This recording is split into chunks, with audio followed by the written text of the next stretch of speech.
ಎಲ್ರಿಗೂ ನಮಸ್ಕಾರ. ಎಲ್ಲ ಕ್ರಿಕೆಟರ್ಸ್ ಬಗ್ಗೆನೂ ಮಾತಾಡ್ತಾ ಇರ್ತೀನಿ ನಾನು. ಆದ್ರೆ ನಮ್ಮ ಕರ್ನಾಟಕದ ಕ್ರಿಕೆಟರ್ಸ್ ಬಗ್ಗೆ ಮಾತಾಡಿದ್ದು ತುಂಬಾ ಜನ ಕೇಳ್ತಾ ಇದ್ರು. ಸೊ ನನಗೆ ಅನಿಸ್ತು ಯಾಕೆ ಮಾತಾಡಬಾರ್ದು ಅಂತ. ಎಂತೆಂಥ ಲಿಜೆಂಡ್ಸ್ ಬಂದಿದ್ದಾರೆ ನಮ್ಮ ಕರ್ನಾಟಕದಿಂದ, ಎಂತೆಂಥ ಲಿಜೆಂಡ್ಸ್ ಇಂಡಿಯಾಗೆ ಆಡಿದ್ದಾರೆ, ಥ್ರೂಔಟ್ ದ ವರ್ಲ್ಡ್ ಫೇಮಸ್ ಆಗಿರೋಂಥವ್ರು. ಆದ್ರೆ ಇಷ್ಟು ಜನ ಕ್ರಿಕೆಟರ್ಸ್ ಆಡಿದ್ರು ಕೂಡ ನಾವು ಚಿಕ್ಕವರಿದ್ದಾಗ ನಮಗೆ ಐಡಲ್ಸ್ ಅಂತ ಹೇಳ್ತೀವಿ. ಅವ್ರ ಆಟ ನೋಡಿ ನಾವು ಇನ್ಸ್ಪೈರ್ ಆಗಿರ್ತೀವಿ, ಅವ್ರನ್ನ ನೋಡಿ ನಾವು ಈ ತರನೇ ಆಗ್ಬೇಕು ಅಂತ ಅನಿಸ್ತಾ ಇರುತ್ತೆ. ಡೆಮಿಗಾಡ್ ಸ್ಟೇಟಸ್. ಸೊ ಟ್ವಿಟ್ಟರ್ ಅಲ್ಲೂ ನಾನು ಒಂದು ಕ್ಲೂ ಹೇಳಿದ್ದೆ ನಾನು ಯಾರ ಬಗ್ಗೆ ಮಾತಾಡ್ತೀನಿ ಅಂತ. ಮೋಸ್ಟ್ ಸ್ಟೈಲಿಶ್ ಕರ್ನಾಟಕ ಪ್ಲೇಯರು ನನ್ನ ಐಡಲ್ ಅಂತ ಹೇಳ್ತಾ ಇದ್ದೆ ನಾನು. ಅವ್ರ ಬಗ್ಗೆ ಮಾತಾಡ್ತೀನಿ ಅಂತ ಹೇಳಿದ್ದೆ. ಯಾಕೆಂದ್ರೆ ತುಂಬಾ ಜನ ಗೆಸ್ ಮಾಡಕ್ ಶುರು ಮಾಡಿದ್ರು.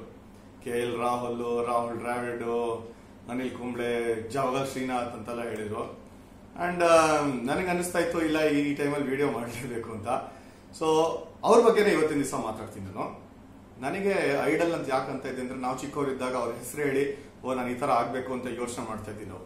ಅದೊಂದೇ ಅಲ್ಲ, ಆ ಸ್ಟೈಲ್ ಅನ್ನು ನೋಡಿ ಹತ್ರ ಇದಾಗಿದೀವಿ ಅಂತ ಆ ತರ ತುಂಬಾನೇ ಖುಷಿ ಆಗೋದವ್ರನ್ನ ನೋಡ್ತು ಅಂತಂದ್ರೆ. ಅಂಡ್ ಅವರು ಫಸ್ಟ್ ಸೀರೀಸ್ ಸೆಕೆಂಡ್ ಸೀರೀಸ್ ಅಲ್ಲಿ ಆಡಿದಾಗ ಒಂದ್ ರೀತಿ ಆ ತರ ಸ್ಟೈಲ್ ಯಾರಿಗೂ ಇಲ್ವಾ ಅಂತ ಅನ್ನಿಸ್ತಾ ಇತ್ತು. ಹೌದು, ಕರೆಕ್ಟ್. ನಾನು ಮಾತಾಡ್ತಾ ಇರೋದು ಯಾರ ಬಗ್ಗೆ ಅಂತಂದ್ರೆ ನನ್ನ ತರದ ನಮ್ಮ ಸದಾನಂದ ವಿಶ್ವನಾಥ್. ಸೊ ಒಬ್ರು ವಿಶ್ವನಾಥ್ ಬಗ್ಗೆ ಆಲ್ರೆಡಿ ಮಾತಾಡಿದೀನಿ, ಇನ್ನೊಬ್ರು ವಿಶ್ವನಾಥ್ ಬಗ್ಗೆನೂ ಮಾತಾಡ್ಲೇಬೇಕು ಅಂತ ಅನಿಸ್ತಾ ಇತ್ತು ನಂಗೆ. ಯಾಕೆಂದ್ರೆ ಜೊತೆಗೆ ಆಡಿರೋರೆ ಎಲ್ಲರೂ ನಮ್ GR ವಿಶ್ವನಾಥ್ ಅವ್ರ ಜೊತೆನೆ ಆಡಿರೋದು ಸದಾನಂದ ವಿಶ್ವನಾಥ್. ತುಂಬಾ ಕಡಿಮೆ ಜನಕ್ಕೆ ಅವ್ರ ಬಗ್ಗೆ ಗೊತ್ತು ಈಗಿನ ಜನರೇಷನ್ ಕ್ರಿಕೆಟರ್ಸ್ಗೆ. ನಮ್ಮ ಜನರೇಷನ್ ಕ್ರಿಕೆಟರ್ಸ್ ನಮ್ ಹಿಂದಿನ ಜನರೇಷನ್ ನಲ್ಲಿರುವಂತಹ ಕ್ರಿಕೆಟ್ ಫ್ಯಾನ್ಸ್ಗೆ ಅವರೇನು ಹೊಸಬ್ರಲ್ಲ. ಸ್ಟೈಲ್ ಅಂದ್ರೆ ಇನ್ನೊಂದು ನೇಮ್ ಇದ್ದಿದ್ದು ಅದು ಸದಾನಂದ ವಿಶ್ವನಾಥ್. ನಾನು ಇನ್ನೊಂದು ಕ್ಲೂ ಕೂಡ ಹೇಳಿದ್ದೆ. ನಮ್ಮ ಚಿನ್ನಸ್ವಾಮಿ ಸ್ಟೇಡಿಯಂ ನಲ್ಲಿ ಒಂದ್ಸಲಿ ಬಾಲ್ ನ ಆಚೆ ಹೊಡಿತಾರೆ, 6 ಅದು ಟೆಸ್ಟ್ ಮ್ಯಾಚ್ ನಲ್ಲಿ ಅಂತ. ಅದು ರೇ ಬ್ರೈಟ್ ಬೌಲರ್, ಅದು ಆಸ್ಟ್ರೇಲಿಯನ್ ಬೌಲರ್. ಅಲ್ಲಿ ಆಲನ್ ಬಾರ್ಡರ್ ಕ್ಯಾಪ್ಟನ್ ಆಗಿರ್ತಾರೆ. ಒಂದು 6 ಹೊಡಿತಾರೆ ಆಸ್ ಅ ಬ್ಯಾಟಿಂಗ್ ಪ್ರವಾಸ್ ತೋರ್ಸೋದಕ್ಕೋಸ್ಕರ. ಫಸ್ಟ್ ಟೈಮ್ ಯಾರೋ ಸ್ಟೇಡಿಯಂ ಇಂದ ಆಚೆ ಹೊಡೆದ್ರ ಅಂತ. ಇನ್ಫ್ಯಾಕ್ಟ್ ವೆಸ್ಟ್ ಇಂಡೀಸ್ ಬ್ಯಾಟ್ಸ್ಮನ್ ಗಳು ಅವಾಗ ಹೊಡೆದಿದ್ರು, ಬಟ್ ಅವಾಗ ಸ್ಟ್ಯಾಂಡ್ಸ್ ಇರಲಿಲ್ಲ. ಬಟ್ ನಮ್ಮ ಸದಾನಂದ ವಿಶ್ವನಾಥ್ ಫಸ್ಟ್ ಟೈಮ್ ಆಚೆ 6 ಹೊಡಿತಾರೆ. ಅವಾಗ ಬಾಲ್ ವಾಪಸ್ ಬಂದಾಗ ಅಲನ್ ಬಾರ್ಡರ್ ಹೇಳ್ತಾರಂತೆ ಎಷ್ಟು ದೂರ ಹೋಗಿತ್ತು, ಎಷ್ಟು ಮೇಲ್ ಹೋಗಿತ್ತು ಅಂತಂದ್ರೆ ವಾಪಸ್ ಬರ್ತಾ ಬಾಲ್ ಐಸ್ ಆಗಿ ಹೋಗಿತ್ತು ಅಂತ ಹೇಳಿದ್ರಂತೆ. ಅಂದ್ರೆ ಇದು ಡೈಲಾಗ್ ಹೇಳಿದೆ ಅಲನ್ ಬಾರ್ಡರ್ ಸದಾನಂದ ವಿಶ್ವನಾಥ್ ಅವ್ರಿಗೆ. ಅದಕ್ಕೆ ಅನ್ಕೊಂತಾ ಇದ್ವಿ ನಾವು, ಎಂತ ಕ್ರಿಕೆಟರು, ಎಲ್ಲಿ ಮರ್ಯಾದೆ ಅಂತಾನೆ ಗೊತ್ತಿಲ್ಲ. ಯಾಕೆಂದ್ರೆ ಡೆಸ್ಟಿನಿ ಅಂತ ಏನ್ ಹೇಳ್ತೀವಲ್ಲ, ಅದಕ್ಕೋಸ್ಕರ ಒಂದು ದುರಂತದ ಕತೆ ಅಂತಂದ್ರೆ ಅದು ನಮ್ಮ ಸದಾನಂದ ವಿಶ್ವನಾಥ್ ಅವ್ರದ್ದು. ಸೊ ಫೇಟ್ ಅನ್ನೋದು ಯಾರ ಕೈನಲ್ಲೂ ಇಲ್ಲ. ಬಟ್ ಅನ್ಫಾರ್ಚುನೇಟ್ಲಿ ಏನು ಅಂತಂದ್ರೆ ಅವ್ರನ್ನ ಈಗಲೂ ಕೂಡ ಜನ ನಾಪ್ಸ್ಕೊಳ್ಳೋದು ಏನು ಅಂದ್ರೆ ಒನ್ ಸೀರೀಸ್ ವಂಡರ್ ಅಂತಾರೆ. ಖಂಡಿತ ಅಲ್ಲ. ಸದಾನಂದ ವಿಶ್ವನಾಥ್ ಅವರು ಅದ್ಭುತವಾದಂತಹ ಒಂದು player, one of the most stylish wicket keeper. ಅವರ ಕಲೆಕ್ಷನ್ ಆಗಿರ್ಬೋದು, ಅವರ ರಿಫ್ಲೆಕ್ಸಸ್, ಅವರ ಸ್ಟಂಪಿಂಗ್. ಇನ್ನೊಂದು ಇನ್ಸಿಡೆಂಟ್ ಹೇಳಕ್ ಇಷ್ಟಪಡ್ತೀನಿ. ವರ್ಲ್ಡ್ ಚಾಂಪಿಯನ್ಶಿಪ್ ಸೀರೀಸ್ ನಲ್ಲಿ ಒಂದು ರನ್ಔಟ್ ಹೊಡಿತಾರೆ, ಅದು ಆಸ್ಟ್ರೇಲಿಯಾದಲ್ಲಿ. ಆ ರನ್ಔಟ್ ಆದಾಗ ಏನಾಗುತ್ತೆ ಅಂತಂದ್ರೆ ನಾನು ಚಿಕ್ಕ ಹುಡುಗ ಇದ್ದೀನಿ, ನನಗೆ ಅರ್ಥನೇ ಆಗ್ತಾ ಇರಲ್ಲ ಯಾಕೆ ಈ ತರ ಸ್ಟಂಪ್ಸ್ ಎತ್ತುತ್ತಾ ಇದ್ದಾರೆ ಅಂತ. ನನಗೆ ಫಸ್ಟ್ ಟೈಮ್ ರೂಲ್ಸ್ ಅರ್ಥ ಮಾಡಿಸಿದ್ದು ಅಂತಂದ್ರೆ ಆ ಇನ್ಸಿಡೆಂಟ್. ಬೇಲ್ ಬಿದ್ದಾಗ ಅಥವಾ ವಿಕೆಟ್ ಏನಾದ್ರು ಒಂದು ಬಿದ್ದೋಗಿದೆ ಮಿಕ್ಕಿದಿದೆ ಅನ್ನೋವಾಗ ನೀವು ಕ್ಲೈಮ್ ಮಾಡಬೇಕು, ಅಪೀಲ್ ಮಾಡಬೇಕು ರನ್ಔಟ್ ಅಥವಾ ಸ್ಟಂಪಿಂಗ್ ಅಂತಂದ್ರೆ ಅದಕ್ಕೆ ಅಪ್ರೂಟ್ ಮಾಡಬೇಕು ಕೈಯಲ್ಲಿ ಬಾಲ್ ಇಟ್ಕೊಂಡು ಅನ್ನೋದನ್ನ ನಾನು ಕಲ್ತಿದ್ದೆ ಅವಾಗ. ಅದು ಸದಾನಂದ ವಿಶ್ವನಾಥ್ ಅವ್ರನ್ನ ನೋಡಿ ಒಂದು ಕ್ಲಾಸ್ ಆಗಿರೋ ಕ್ಯಾಪ್ ಹಾಕೊಂಡು ಕೀಪಿಂಗ್ ಮಾಡ್ತಾ ಇದ್ರು. ಅವರು ನನ್ ನೆನಪಿರೋ ಪ್ರಕಾರ, ನಾನ್ ಕೇಳಿರೋ ಕಥೆಗಳ ಪ್ರಕಾರ ಹೆಲ್ಮೆಟ್ ಹಾಕೊಂಡು ಕೀಪಿಂಗ್ ಮಾಡಿದ್ದೇ ಗೊತ್ತಿಲ್ಲ ಅವ್ರಿಗೆ. ಅದು ಒಂದ್ ರೀತಿ ಹೊಸದು ಅನ್ಸ್ತಾ ಇತ್ತು, ಯಾಕಂದ್ರೆ ಅವ್ರ ಟೆಕ್ನಿಕ್ ಅಷ್ಟು ಚೆನ್ನಾಗಿತ್ತು. ಇನ್ಫ್ಯಾಕ್ಟ್ ಬ್ಯಾಟಿಂಗ್ ವಿಕೆಟ್ಸ್ ಮೇಲೆ ಬೆಳೆದು ಬಂದಂತ ಸದಾನಂದ ವಿಶ್ವನಾಥ್ ಅವ್ರು ಆಡಿದ ಟೈಮ್ ಯಾವಾಗ ಅಂತಂದ್ರೆ ನಮ್ಮ ಕಿರ್ಮಾನಿ ಅವ್ರ ಜೊತೆನೆ. ಕಿರ್ಮಾನಿ ಬಹಳ ಸೀನಿಯರ್ ಸದಾನಂದ ವಿಶ್ವನಾಥ್ ಅವ್ರಿಗೆ. ಬಟ್ ಆದ್ರೂ ನಮ್ಮ ಕರ್ನಾಟಕದಿಂದ ಎಂತೆಂತ ಪ್ಲೇಯರ್ಸ್ ನ ಪ್ರೊಡ್ಯೂಸ್ ಮಾಡಿದೀವಿ ಅಂದ್ರೆ ವರ್ಲ್ಡ್ ಕ್ಲಾಸ್ ಪ್ಲೇಯರ್ಸ್ ಪ್ರೊಡ್ಯೂಸ್ ಮಾಡಿದ್ರು ಕೂಡ ಮೋಸ್ಟ್ ಆಫ್ ದಮ್ ಎಲ್ಲ ಎಷ್ಟೊಂದು ಜನ ಕ್ರಿಕೆಟರ್ಸ್ ನೀವು ನೋಡಿ ಅನಲೈಸ್ ಮಾಡ್ತಂದ್ರೆ ಅದರಲ್ಲಿ ಕೀಪರ್ಸ್ ತುಂಬಾ ಜನ ಇದ್ದಾರೆ. ಸದಾನಂದ ವಿಶ್ವನಾಥ್, ಸೈಯದ್ ಕಿರ್ಮಾನಿ, ಅದಕ್ಕಿಂತ ಮುಂಚೆ ಇದ್ದಂತ ಹಳೆ ಕಾಲದಲ್ಲಿ ಇದ್ದಂತಹ ಕೀಪರ್ಸ್ಗಳು ಅವರೆಲ್ಲರೂ ಕೂಡ ಟಾಪ್ ಕ್ವಾಲಿಟಿ. ಬಟ್ ಅದಾದ್ಮೇಲೆ ಬಂದಂತದ್ದು ನಾವು ನಾಪಿಸ್ಕೊಳ್ಳೇಬೇಕಾಗಿರೋದು. ಯಾಕೆಂತಂದ್ರೆ ಒಳ್ಳೊಳ್ಳೆ ಕೀಪರ್ಸ್ ಬಂದ್ರು. ಸದಾನಂದ ವಿಶ್ವನಾಥ್ ಜೊತೆ ಆಡದಂತ ಅವಿನಾಶ್ ವೈದ್ಯ ಅವರು ಹುಬ್ಳಿಯಿಂದ ಬಂದವರು, ಸಿರುಗುಪ್ಪಿ ನನ್ ಜೊತೆ ಆಡಿದ್ದು. ನನ್ನ ಟೈಮಲ್ಲಿ ಇನ್ನೊಬ್ಬ ಫೇವರೇಟ್ ವಿಕೆಟ್ ಕೀಪರ್ಸ್ ಅಂತಂದ್ರೆ ಅದು ಸಾಶಾ ಶಾಮಿ, ನನ್ನ ಜೊತೆ ಕ್ಲಬ್ ಆಡದಂತ cricketer. But very very unfortunate cricketer Sasha Shami. ಒಂದು most stylish wicket keeper. Ball ಕೈಯಿಂದ ಆಚೆ ಬಿದ್ದಿದ್ ನಾಪ್ಕನೇ ಇಲ್ಲ. ನಾವು ಆ ಲೆವೆಲ್, ಆ ಕ್ವಾಲಿಟಿ ಕ್ರಿಕೆಟ್ ನೋಡ್ತಾ ಇದ್ದಿದ್ದು. ಅಂದ್ರೆ ವಿಕೆಟ್ ಕೀಪರ್ಸ್ ಫಂಬಲ್ ಮಾಡಿದ್ದೇ ನೋಡಿಲ್ಲ.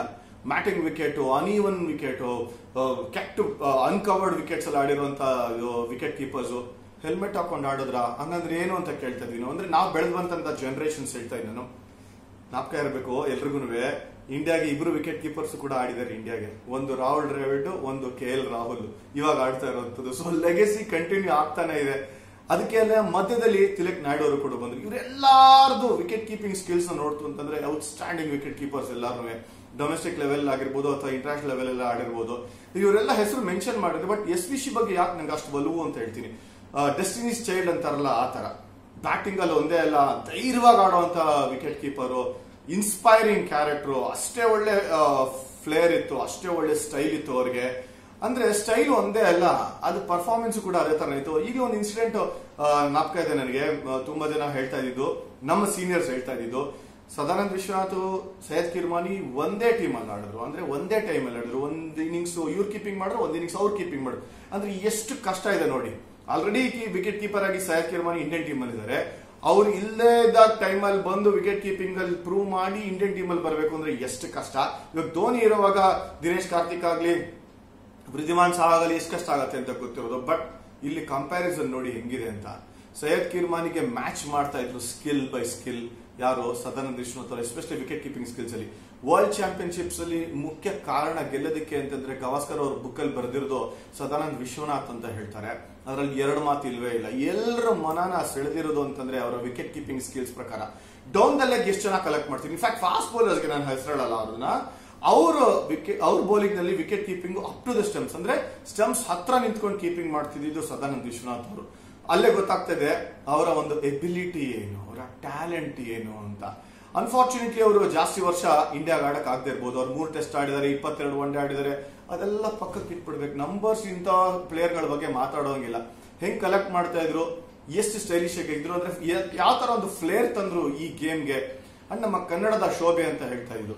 ಸೊ ಇಬ್ರು ವಿಕೆಟ್ ಕೀಪರ್ಸ್, ಕಿರ್ಮಾನಿ ಮತ್ತೆ ಸದಾನಂದ ವಿಶ್ವನಾಥ್. 82-83 ನಲ್ಲಿ ಕರ್ನಾಟಕ ಗೆದ್ದಾಗ ಅವರು ಫೈನಲ್ಸ್ ಆಡದಂತ ಸದಾನಂದ ವಿಶ್ವನಾಥ್ ಅವರು ಒಂದು ಮ್ಯಾಚ್ ಅಲ್ಲಿ ಏನಾಗತ್ತೆ ಅಂತಂದ್ರೆ, ಒಂದು ನ್ಯೂಸ್ ಬರುತ್ತೆ ಇಂಡಿಯನ್ ಟೀಮ್ಗೆ ಸೆಲೆಕ್ಷನ್ ನಡೀತಿದೆ ಅಂತ. ಸೊ ಇಬ್ರು ವಿಕೆಟ್ ಕೀಪರ್ಸ್ ಹೆಂಗಿರ್ತಾರೆ, ಕಾಂಪಿಟೇಷನ್ ಅಂತೂ ಇದ್ದೇ ಇತ್ತು. ಇಂಡಿಯನ್ ಟೀಮ್ ಬರಬೇಕಾಗಿತ್ತು ಅಂತಂದ್ರೆ ಕರ್ನಾಟಕದಿಂದ ಇಬ್ರು ಕಾಂಪಿಟೇಷನ್ ಬೆಳೀತಾ ಇತ್ತು. ಸೊ SVCಗೆ ಫ್ರಾಕ್ಚರ್ ಆಗಿರುತ್ತೆ. ಅವಾಗ ಯಾರೋ ಬಂದು ಹೇಳ್ತಾರೆ ಸೆಲೆಕ್ಷನ್ ನಡೀತಿದೆ ಅಂತ. ಏನ್ ಮಾಡ್ತಾರೆ ಅಂತಂದ್ರೆ ಕ್ಯಾಸ್ಟ್ ನ ಕಟ್ ಮಾಡ್ಬಿಟ್ಟು ಚಾಕುನಲ್ಲಿ ಪಕ್ಕಕ್ಕೆ ಇಟ್ಬಿಟ್ಟು ಕಾಲು ಫ್ರಾಕ್ಚರ್ ಆಗಿರೋ ಕಾಲಲ್ಲಿ ವಿಕೆಟ್ ಕೀಪಿಂಗ್ ಮಾಡ್ತಾರೆ. ಒನ್ ಆಫ್ ದ ಮೊಫಿಸಲ್ ಸೆಂಟರ್ಸ್ ಅಲ್ಲಿ ಆಡಿರುವಂತ ಒಂದು ರಂಜಿ ಟ್ರಾಫಿ ಮ್ಯಾಚ್ ಕತೆ ಹೇಳ್ತಾ ಇದೀನಿ. ಅಂದ್ರೆ ಅಲ್ಲೇ ಗೊತ್ತಾಗ್ತಾ ಇದೆ ಯಾವ ತರ ಎದುರಿಸಿರುವಂತ ಪ್ಲೇಯರ್ಗಳು ಇವರು. ನೆವರ್ ಸೇ ಡೈ ಅಂತಂದ್ರೆ ಅದು SVC ಅಂತ ಪ್ಲೇಯರ್ಗಳು. ಒಂಥರ ಅವರ ಬಾಡಿ ಲ್ಯಾಂಗ್ವೇಜ್, ಅವರ ಆಡ್ತಾ ಇದ್ದ ರೀತಿ ಬೇರೆಯವ್ರನ್ನ ಇನ್ಸ್ಪೈರ್ ಮಾಡ್ತಾ ಇದ್ರು.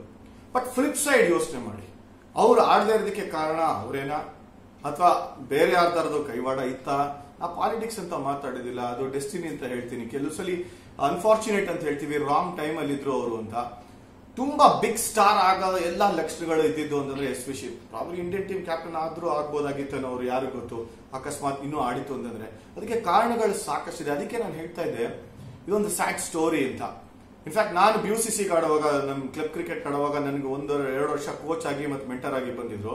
ಅವ್ರ ಜೊತೆ ಮಾತಾಡೋದು ಎಂತ ಸಾಫ್ಟ್ ಹ್ಯೂಮನ್ ಬೀಯಿಂಗ್ ಅಂತ. ಬಟ್ ಆಡೋ ಟೈಮಲ್ಲಿ ಆ ಸಕ್ಸಸ್ ಅನ್ನೋದು ಏನ್ ತಲೆಗೆ ಹೋಗಿತ್ತು, ಅಥವಾ ಅವ್ರ ಎನ್ವೈರನ್ಮೆಂಟ್ ಯಾವ ತರ ಇತ್ತು, ಅವ್ರನ್ನ ಬೆಳೆಸಿದಂತ ಆ ಎನ್ವೈರನ್ಮೆಂಟ್ ಯಾವ ತರ ಒಂದು ಬದಲಾವಣೆ ತಗೊಂಡ್ಬಂತು ಅಂತ ಮಾತಾಡ್ತಾ ಇರೋದು. ದುಃಖದ ಕತೆ ಏನು ಅಂತಂದ್ರೆ, ಒಂದ್ ಹಂತ ಪ್ಲೇಯರ್ದು ಇತ್ತೇನೋ ಪ್ರಾಬಬ್ಲಿ, ಆದ್ರೆ ಎನ್ವೈರನ್ಮೆಂಟ್ ಅವ್ರಿಗೆ ಹಿಡಿಬೇಕಾಗಿರುವಂತ ಒಂದು ಲಕ್ಷಣಗಳು ಯೋಚನೆ ಮಾಡ್ಬೋದಾಗಿತ್ತಲ್ಲ, ಅವ್ರನ್ನ ಯಾರು ಗೈಡ್ ಮಾಡ್ಬೋದಾಗಿತ್ತಲ್ಲ, ಅಥವಾ ಮಾಡಕ್ಕೆ ಆಗದೆ ಇರುವಂತ ಒಂದು ಪರಿಸ್ಥಿತಿ. ಯಾಕೆಂದ್ರೆ ಎಂತೆಂತ ದಿಗ್ಗಜರಿದ್ರು ಕರ್ನಾಟಕನಲ್ಲಿ ಅವರು ಆಡೋ ಟೈಮ್ ನಲ್ಲಿ. ಸ್ವಲ್ಪ ಗೈಡ್ ಮಾಡ್ಬೋದಾಗಿತ್ತು, ಅಥವಾ ಮಾಡಿದ್ರು ಆಗ್ಲಿಲ್ವೋ ಅನ್ನೋದು ಯಕ್ಷ ಪ್ರಶ್ನೆನೆ. ಅದು SVCನೇ ಹೇಳ್ಬೇಕು. ಬಟ್ ಇನ್ಫ್ಯಾಕ್ಟ್ ಅವ್ರ ಹತ್ರ ಮಾತಾಡುವಾಗ ಹೇಳ್ತಾರೆ, ಹೌದು sad state, sober state, but brighter side of the SVC ಮಾತಾಡ್ತಾ ಇದ್ದಾನು. ಅಂದ್ರೆ ಜನ ನಾಪ್ಸ್ಕೊಳ್ತಾರೆ ಸ್ಯಾಡ್ ಸ್ಟೇಟ್ ಕೂಡ. ಬಟ್ ಒಂದ್ ಹಂತದಲ್ಲಿ ಅನ್ಸುತ್ತೆ, ಹೌದು ಇಂಥ ಪ್ಲೇಯರ್ಗಳು ನಮ್ಗೆ ಕರ್ನಾಟಕಕ್ಕೆ ಶೋಭೆ ತಂದಿರುವಂತವ್ರು. ಬ್ಯಾಟಿಂಗ್ ಅಲ್ಲಿ ಒಂದೇ ಅಲ್ಲ, ವಿಕೆಟ್ ಕೀಪಿಂಗ್ ಅಲ್ಲಿ ಕೂಡ. ಈ ಹಂತದಲ್ಲಿ ನಾನು ಬರ್ತೀನಿ, ಕರ್ನಾಟಕ ಪ್ಲೇಯರ್ಸ್ ಬಗ್ಗೆ ಯಾಕೆ ಮಾತಾಡ್ತಾ ಇದ್ದೀನಿ ಅಂತ. ಯಾಕೆಂದ್ರೆ ಎಂತೆಂತ ಟ್ಯಾಲೆಂಟ್ ಇರುವಂತ ಪ್ಲೇಯರ್ಸ್ ಬಂದಿದ್ರು ಅಂತ. ಕನ್ನಡದಲ್ಲಿ ಕಾಮೆಂಟ್ರಿ ಮಾಡುವಾಗ ಒಂದೊಂದ್ಸರಿ ಬೈ ಚಾನ್ಸ್, ಯೂಶಲಿ ಯಾರು ಕ್ರಿಟಿಸೈಸ್ ಮಾಡಲ್ಲ ಪ್ಲೇಯರ್ನ, ಬಟ್ ರಿಷಬ್ ಪಂತ್ ಅವರ ವಿಷಯ ಬಂದಾಗ ಎಲ್ಲರೂ ರೇಗಿಸ್ತಾ ಇರ್ತಾರೆ, ಏನಪ್ಪಾ ವಿಜಿ ನಿಮ್ಮ ರಿಷಬ್ ಪಂತ್ ಬಂದ್ರು ನಿಮ್ಮ ಪ್ಲೇಯರು, ನೀವು ಯಾವಾಗಲೂ ನಿಮ್ ಫೇವರೇಟ್ ಅಂತ ಇಲ್ಲ ಅಂತ. ಆಕ್ಚುಲಿ ಎಲ್ಲ ಸರ್ಕಾಸ್ಟಿಕ್ ಆಗಿ ಹೇಳ್ತಾರೆ. ನಾನು ಅವ್ರನ್ನ ಬೈತಾ ಇರಲ್ಲ. ಬಟ್ ನನ್ ಬೇಜಾರಾಗೋದೇನು ಅಂತಂದ್ರೆ, ನಾವು ಇಂಥ ವಾತಾವರಣದಲ್ಲಿ ಬೆಳೆದು ಬಂದಿರುವಂತವ್ರು. ನನ್ನ ಹೆಸರುಗಳು ಹೇಳದ್ನಲ್ಲ ಎಲ್ಲನೂ, ಫ್ರಮ್ ಸೈಯದ್ ಕಿರ್ಮಾನಿ ಟು ಸದಾನಂದ ವಿಶ್ವನಾಥ್, ಅವಿನಾಶ್ ವೈದ್ಯ, ಸಿರುಗುಪ್ಪಿ, ಸಾಸಾ ಶಾಂಬಿ, ತಿಲಕ್ ನಾಯ್ಡು, KL ರಾಹುಲ್ ಮತ್ತೆ ಆಡದಂತ ರಾಹುಲ್ ದ್ರಾವಿಡ್ ಅವ್ರ ವಿಕೆಟ್ ಕೀಪಿಂಗ್ ನೋಡ್ಬಿಟ್ಟು ರಿಷಬ್ ಪಂತ್ ಅವರ ವಿಕೆಟ್ ಕೀಪಿಂಗ್ ನೋಡಿದ್ರೆ ನನಗೆ ಅಯ್ಯೋ ಅನ್ಸುತ್ತೆ ಒಂದೊಂದ್ಸಲಿ. ಯಾರ ತಟ್ಟಿ ಹೇಳ್ಬೇಕಲ್ವಾ ವಿಕೆಟ್ ಕೀಪಿಂಗ್ ಅಂದ್ರೆ ಏನು ಅಂತ ಈ ದಿಗ್ಗಜರ ವಿಡಿಯೋಗಳನ್ನ ತೋರಿಸ್ಬೇಕು, ಅವ್ರಿಗೆ ಗೊತ್ತಾಗತ್ತವಾಗ ವಿಕೆಟ್ ಕೀಪಿಂಗ್ ಅಂದ್ರೆ ಏನು ಅಂತ. ಸೊ ಅವ್ರು ಒಳ್ಳೇದಕ್ಕೋಸ್ಕರ ನಾನು ಮಾತಾಡ್ತಾ ಇದ್ದೆ ಅಷ್ಟೇ. ಕಂಪೇರ್ ಮಾಡಕ್ ಆಗೋದಿಲ್ಲ. ಈಗಿನ ಜನರೇಷನ್ಗೂ ಆಗಿನ ಜನರೇಷನ್ಗೂ ಕ್ವಾಲಿಟಿ ಆಫ್ ಟ್ಯಾಲೆಂಟ್ ಎರಡು ಮಾತು ಇಲ್ವೇ ಇಲ್ಲ. ಎಷ್ಟು ಹಾರ್ಡ್ ಫಾಟ್ ಅಂತ ಒಂದ್ ರೀತಿ ನೋಡಕ್ ಹೋದ್ರೆ ಕೆರಿಯರ್ಗಳವ್ರು ಎಲ್ಲರೂ ತೋರ್ಸ್ಕೊಟ್ಟಿದ್ರೆ ಹೆಂಗ್ ಆಡ್ಬೇಕು ಅಂತ. ಸೊ ಇಲ್ಲಿ ಕ್ಲಾರಿಫೈ ಮಾಡಕ್ ಇಷ್ಟಪಡ್ತೀನಿ, ನಾನು ರಿಷಬ್ ಪಂತ್ ದ್ವೇಷಿ ಅಲ್ಲ, ಬಟ್ ನಮ್ಮ ಕರ್ನಾಟಕದಲ್ಲಿರುವಂತ ವಿಕೆಟ್ ಕೀಪರ್ಸ್ ಅವ್ರನ್ನ ನೋಡಿ ಆತರ ಆಗಿರೋದಷ್ಟೇ. ನಾನು ಆ ಸ್ಟ್ಯಾಂಡರ್ಡ್ ಎಕ್ಸ್ಪೆಕ್ಟ್ ಮಾಡ್ತಾ ಇರ್ತೀವಿ ಕೆಲವು ಸಲ. ಹೋಪ್ಫುಲಿ ಆ ಸ್ಟ್ಯಾಂಡರ್ಡ್ ಏನಾದ್ರು ಬಂತು ಅಂತ ರಿಷಬ್ ಪಂತ್ ಅವ್ರಿಗೆ ಒಳ್ಳೇದು. ಈ ಹಂತದಲ್ಲಿ ವಿಶ್ವ ಅವ್ರನ್ನ ಕೇಳ್ತಾ ಇರ್ತೀವಿ. One of the best coaches, super cricketing knowledge, ಅಷ್ಟೇ ಕ್ರಿಕೆಟಿಂಗ್ ಬ್ರೈನ್ ಕೂಡ ಅವ್ರಿಗೆ. ಯಾವ ಟೈಮಲ್ಲಿ ಏನ್ ಮೂವ್ ಮಾಡಬೇಕು ಅಂತ ಎಲ್ಲ ಗೊತ್ತಿರೋದು ಅಂತವ್ರು ಇವತ್ತಿನ ದಿವಸ ನಮ್ಮ ಕರ್ನಾಟಕದವರು ಅಂದ್ರೆ ಹೇಳೋದಕ್ಕೆ ಹೆಮ್ಮೆ ಆಗುತ್ತೆ. ಅವರು ರಿಟೈರ್ ಆಗಿದ್ದು ಆಸ್ ಎ ಕ್ರಿಕೆಟಿಂಗ್ ಅಂಪೈರ್ ಕೂಡ. ಸುಮಾರು ವರ್ಷ ಫಸ್ಟ್ ಕ್ಲಾಸ್ ಕ್ರಿಕೆಟಿಂಗ್ ಅಂಪೈರಿಂಗ್ ಆದ್ರೂ ಮಾಡಿದ್ರು, ಅವರು ಆಫಿಷಿಯಲ್ ಆಗಿದ್ರು. ಅಂಡ್ ಅವ್ರದೇ ಒಂದು ಅಕಾಡೆಮಿ ಕೂಡ ಓಪನ್ ಮಾಡಿದ್ರು. ಎಲ್ಲದಕ್ಕಿಂತ ಮುಖ್ಯ ಅಂತಂದ್ರೆ gem of N human being ನಮ್ಮ ಸದಾನಂದ ವಿಶ್ವನಾಥ್. ಈಗಲೂ ಕೂಡ ಒಡನಾಟ ಇದೆ ನನ್ನ ಅವ್ರ ಜೊತೆ. ಅವ್ರ ಬಗ್ಗೆ ನಂಗೆ ಮಾತಾಡಲೇಬೇಕು ಅಂತ, ಯಾಕೆಂದ್ರೆ ಅವ್ರು ನಮ್ಮ ಐಡಲ್, ನಮ್ಮ ಹೀರೋ ವರ್ಷಿಪ್ ಅಂತ ಏನ್ ಹೇಳ್ತೀವಿ ಅದು ಮಾಡೋದು. ಸೊ ಹಾಗಾಗಿ ಅವ್ರನ್ನ ನೆನಪಿಸ್ಕೊಳ್ಳೋದಕ್ಕೆ ಇದು ಸದಾವಕಾಶ ಅಂತ ಅನ್ನಿಸ್ತಾ ಇತ್ತು. ಸೊ ಅವ್ರ ಡೆಪ್ಯೂಟಿ ಆಗಿ ಬಂದಂತ ನಂದನ್ ಅವ್ರ ಹತ್ರ ಮಾತಾಡೋರು ಹೇಳ್ತಾ ಇದ್ರು, one of the best wicket keepers Sadananda Vishwanath ಜೊತೆಗೆ ಆಡ್ತೀವಿ. ಅವ್ರು ಇರೋವಾಗ ನನಗೂ ಚಾನ್ಸೇ ಇರ್ತಾ ಇರಲಿಲ್ಲ ಅಂತ. ಇನ್ಫ್ಯಾಕ್ಟ್ ನಂದನ್ ಬಗ್ಗೆನೇ ಮಾತಾಡ್ತಾ ಇದ್ದೆ ನಾನು. 11 ಲೀಗ್ ಮ್ಯಾಚ್ ಇತ್ತು ಅಂತ ಅದರಲ್ಲಿ 7 ರಿಂದ 8 100 ಹೊಡೆಯೋರು ಅವರು. ಇಲ್ಲೇ ಗೊತ್ತಾಗ್ತಾ ಇದೆಯಲ್ಲ ಎಷ್ಟು ಕಷ್ಟ ಅಂತ. ಒಂದ್ ಸ್ಲಾಟ್ ಸೀಲ್ ಆಯ್ತು ಅಂತಂದ್ರೆ ವಿಕೆಟ್ ಕೀಪರ್ ಆಗಿ ಇನ್ನೊಬ್ಬ ವಿಕೆಟ್ ಕೀಪರ್ ಬರಬೇಕು ಅಂತಂದ್ರೆ ನಿಜವಾಗ್ಲೂ ನೀವು ಲಕ್ಕಿ ಆಗಿರ್ಬೇಕು ಅನ್ನೋದನ್ನೇ. ಸೊ ಕ್ರಿಕೆಟ್ ಎಂತ ಕ್ರೂಯಲ್ ಗೇಮ್. ಕೆಲವು ಸಲ ಕ್ಲಾಸ್ ಆಗಿರುವಂತ ಪ್ಲೇಯರ್ ಗೆಲ್ಲಿಸಲ್ಲ, ಆಪರ್ಚುನಿಟಿ ಇರಲ್ಲ. ಕೆಲವರು ಏನಿಲ್ಲ ಅಂತ ಎಷ್ಟೋ ವರ್ಷ ಆಡ್ತಾರೆ, ದಟ್ಸ್ ಅವ್ರವ್ರ ಡೆಸ್ಟಿನಿ, ಇದು ಅವ್ರವ್ರ ಲಕ್ ಅದು. ಬಟ್ ಈ ಹಂತದಲ್ಲಿ SVC ಬಗ್ಗೆ ಮಾತಾಡಬೇಕು ಅನ್ನೋದಕ್ಕೆ ಕಾರಣನೇ ಇದ್ದಿದ್ದು ಇದು. ನಮ್ಮ ಕರ್ನಾಟಕದ ಪ್ಲೇಯರ್ಸ್ ಬಗ್ಗೆ ಸ್ವಲ್ಪ ಪರಿಚಯ ಮಾಡ್ಕೊಡ್ಬೇಕು ಅಂತ. ಸೊ ಟ್ವಿಟ್ಟರ್ಗೆ ಉತ್ತರ ಕೊಟ್ಟಿರೋದು ಏನು ಅಂತಂದ್ರೆ, ಬೇರೆ ಯಾವ ಪ್ಲೇಯರ್ ಅಲ್ಲ, ನಮ್ಮ ಐಡಲ್, ನಮ್ಮ ಹೀರೋ ಮತ್ತೆ ಮೋಸ್ಟ್ ಸ್ಟೈಲಿಶ್ ಪ್ಲೇಯರ್ ಕರ್ನಾಟಕದಿಂದ ಅಂತಂದ್ರೆ ಅದು ಸದಾನಂದ ವಿಶ್ವನಾಥ್.